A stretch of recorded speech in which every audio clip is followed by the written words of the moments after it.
everyone, this is ChakaWhat here, and today I'm going to be presenting to you my top 10 smartest Elder Scrolls characters. This list was suggested to me by Vincent Hentz, so thanks for watching my videos, dude. Up at number 10 I have chosen Culmore Quill. He was the ringmaster of the Quill Circus, the oldest circus in High Rock. He was aligned with the Dark Brotherhood, and they often used the circus as a means of operation so they could hide in plain sight. As such, the circus was often filled with acrobats, knife throwers, sharpshooters, and so on.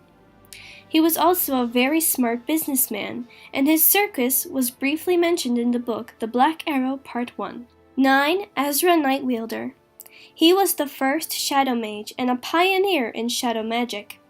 His studies into the shadows opened up a whole new world of knowledge and sorcery to mages and scholars. His manipulation of the shadows allowed all the possible versions of himself to merge into one Azra, making him immensely capable, intelligent, and powerful. In a fight with fearful Redguard soldiers, Azra lost control and blew a crater into the ground, killing the soldiers and, apparently, killing himself. The locals then named that place Azra's Crossing in his honor. Many years later, as an amnesiac trapped inside a crystal, Azra met the Soul of Conflict, who assisted him in restoring his memory, and in return he gave them knowledge to defeat the Umbraketh. 8. Jarl Idgrod Ravencrone. She is the Jarl of Hjalmarch, as well as a seer and mystic whose calm demeanor and wise ways awarded her the trust of the people of Morthal. She is a very kind person, but can also seem a bit callous as nothing surprises her. She is often able to see futures within dreams and has 2 children, a daughter, Idgrod the Younger, and a son, Yorick. She places much faith in the ways of magic and the goodness of others, and is also quite adept in the political games of Skyrim. She tries to put herself in the good graces of the Thalmor, even though she has no respect for them, and also believes that because of her age, she can get away with anything. 7 is Zara. She was Cyrus the Restless's older sister and fearsome crown, who was able to unite the Restless League and bring them out of the shadows. After her husband was killed by Cyrus, she became affiliated with Prince Ator. After he was killed, she slipped into the shadows and began researching a way to bring him back. She became close with the Khajiit sorcerer Johto and learned much from him. However, in her pursuit of knowledge, she was led to the wicked Slode Nagasta, who ensnared her soul and gifted her to Clavicus Vile. After she was rescued by her brother, they reunited with the Restless League and successfully brought Ator back. However, the prince had elected to enchant his own sword. After Cyrus and the sword killed the imperial governor Emil Richten, Zara inherited the sword and successfully ruled Stros Makai, making it a respected ally of the emperor instead of an exploited and oppressed territory. 6. Devaith Fur. He is an ancient Dunmer sorcerer and member of the Great House Tilvani.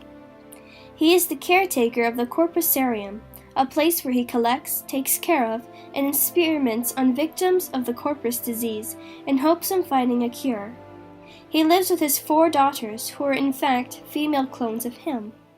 As a token of his long life, he dons a set of Daedric armor minus the helmet, and is a scholar on the Dwemer. Though somewhat arrogant, he is polite, sympathetic, and easy to please. He doesn't bother himself with the politics of his house and prefers to keep to his work. 5. GornWog Gronagorm.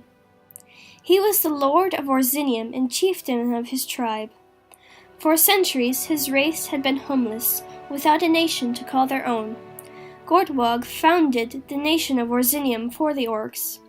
Learning the ways of the political game and developing into a cunning diplomat, GornWog recovered a letter from Muriel Septim VII that had been stolen by the Thieves Guild and delivered it to Queen Minisera of Daggerfall in exchange for more independence for his nation. In one of the timelines of the Warp of the West, the agent gifted to him the totem of Tiber Septim, so that he may use it in his pursuit of power and independence for the orcs. 4. Romina Vernim. She is a bizarre and headstrong Dunmer sorceress who was brought to the Shivering Isles personally by Lord Sheogorath himself. He admired her fresh thinking and lack of sympathy, something that had gotten her cast away from the Mages Guild. Inside her home, the Elam, The cries of her victims echo as she experiments and researches the elements of flesh and the feeling of pain. She created the flesh Atronachs and the ways to summon them, as well as the gatekeeper that guards the gates of madness. She trains the equally twisted Breton apprentice Ninette Dawn and knows a spell, Exalted Pain, that can kill someone in an instant. 3. Paarthurnax. He is an ancient dragon who was once a lieutenant of the World Eater. During that time, he was said to have committed terrible atrocities towards mankind. It is said that Kinnereth herself interfered and made Paarthurnax realize the error of his ways. He taught the Nords how to harness the Thu'um, giving them an advantage against the dragons. He then followed Jurgen Windcaller's pacifist creed called the Way of the Voice and entered into deep meditation atop the throne of the world.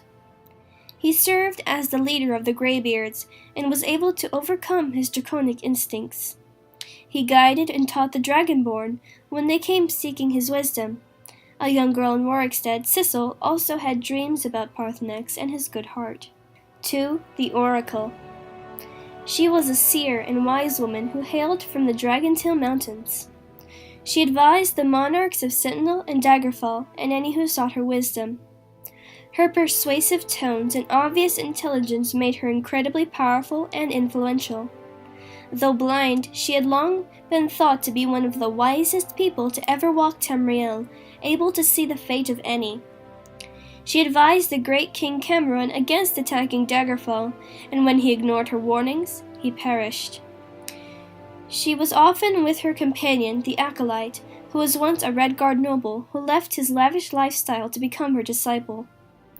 Due to her advanced age, he would often do her footwork for her, and devoted his life to serving her. And for number 1, I have chosen Yagram Bogart. He is the last known living Dwemer, who has been infected with Corpus disease, and therefore must ride atop a dwarven spider. He is under the close care of Devaith Fur in the Corpusarium. Though lonesome and bleak, much knowledge of legendary artifacts and locations can be attributed to him.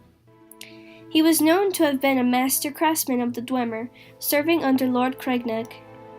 After the disappearance of the rest of his kind, he has been relentlessly searching for any sign of where they might have gone. Though sometimes short-tempered, he is quite gracious and has a concern for others' well-being.